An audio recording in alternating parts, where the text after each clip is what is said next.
আসসালামু আলাইকুম, সবাই কেমন আছেন? আলহামদুলিল্লাহ, আল্লাহর রহমতে ভালোই আছি। তো চলে এসেছি আবার নতুন আজকে ভিডিও নিয়ে। আজকে যাইতেছি মধ্যবিলে, কারণ মধ্যবিলে ধান রোপণ করে এসেছিলাম, সম্পূর্ণ শেষ করে এসেছিলাম। দেখতেছেন এই যে আমার মাথায় এটা লাগান সার, আর হচ্ছে রিফিট, এই যেটাই আগাছা দমন করে রাখে সেটা এটাই দেওয়া শেষ। মানে শুধু মধ্যবিলটাই দেওয়া বাদ ছিল, বাকি আর কোথাও আর কি বাদ নাই। কারণ দেখতেছেন সম্পূর্ণ বিলটাই সবুজ হয়ে গেছে, আমাদের উপর দিয়ে ধানের এরকম হয়ে গেছে উপর দিয়ে। শুধু মধ্য বিলটা একটু যে পরে পরে রোপণ করা হয়, ওইটা আর কি সম্পূর্ণ সার শুধু পরে প্রয়োগ করা হয়। উপর দিয়ে এখন আর কি করতে হবে দ্বিতীয় এবং শেষবারের মতো আমরা মানে দুইবারই দিয়ে সার জানেন। গত ভিডিও তো মানে গত বছর দেখেছেন না যে আমরা দুইবার সার ব্যবহার করি। তো সেটা ইনশাল্লাহ সামনে প্রয়োগ করব, সেটা প্রয়োগ করার সময় হয়ে গেছে উপর দিয়ে। কিন্তু মধ্যবিলে থেকে বলে যে রিফিটটা রোপণ করতে বোনা গেছি, এরপরে যেটা সেটা আর কি প্রয়োগ করতে পারবো কিছুদিন পরে। তো সে সময় প্রায় হয়ে আসছে উপর দিয়ে যে কাজটা আগাছা কিছু জন্মাবে, তারপর একটা হাইটিয়ে ওইটাও খুঁটে দিতে হয়। তো সেটাও আমরা কিচেন নিয়েছিলাম, তো সে লোক নেই, সেটাও খোটা হয়ে গেছে। তো এখন আসুন, প্রায় মধ্যবিলে কাছাকাছি চলে আসছি। তো জমিতে গিয়ে আবার দেখা হচ্ছে। দেখতে পাচ্ছেন এই যে মধ্যবিলে এই জমিটা লাস্ট রোপণ করেছি, তারপর ধান রোপণ করে গেছে 3 থেকে 4 দিন। কে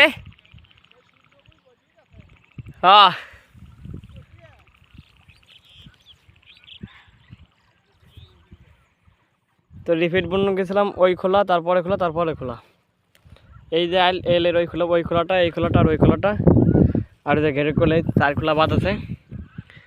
তো এই 4 খোলা আজকে রোপণ করে যাব, মানে সারটা প্রয়োগ করে যাব, এরকম আছে কাজ। তো সারও নিয়ে এসছে 18 কেজি। এই 3 খোলা আছে প্রায় 1.5 বিঘের মতন আছে, 3 খোলায় প্রায় 1.5 বিঘে। তো আসুন এটাকে এখন রোপণ করি, সারটা আলাদা করে। এই যে খোলাটা, ওই খোলা দেবো 1 প্যাকেট, মোট 3 প্যাকেট প্রয়োগ করব। ওই খোলায় ঘেরে খোলায় 3 খোলায় প্রয়োগ করব 2 প্যাকেট।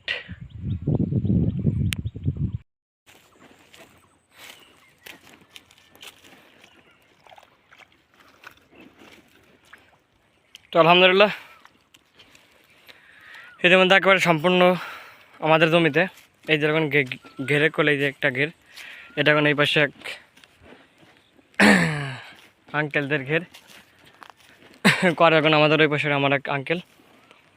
তো এই ঘেরের কোলের যেটুক ওইটুক আর কি হয়ে গেল এটুকু, এবং মানে এই রিফিট বানানো শেষ, রিফিটের কাজ শেষ। প্রথম পর্যায়ে যে আমরা সার প্রয়োগ করি আগাছা যাতে না জন্মাতে পারে, সে সার প্রয়োগ করা শেষ।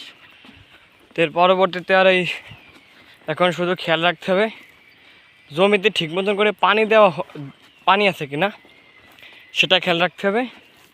আর সময় হলে, কারণ এই যে উপর যে জমিগুলো, এগুলোর প্রায় সকলেরই, শুধু আমাদেরই বাদ আছে উপর দিয়েও নির্দিষ্ট সম্পূর্ণ জায়গা দিয়ে আমাদেরই বাদ আছে রিফিট, মানে আপনার থিউবিট 10 অন্য অন্য অন্য যে আমরা যে সারগুলো প্রয়োগ করি দ্বিতীয়বারের মতন, এবং হয়তো আমাদের ওটা শেষ প্রয়োগও হয়।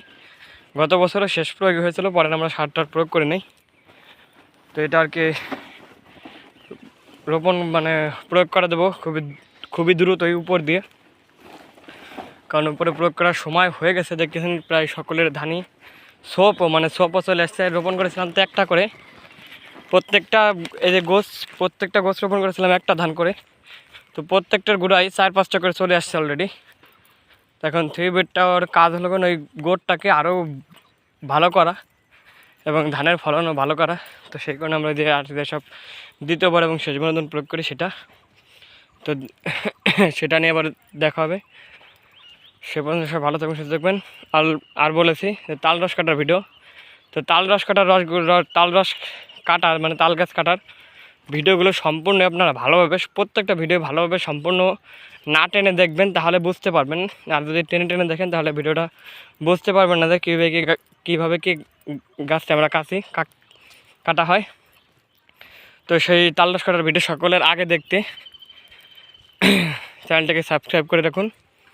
তো আজকের ভিডিও পর্যন্তই, ভালো থাকুন সবাই, আল্লাহ হাফেজ।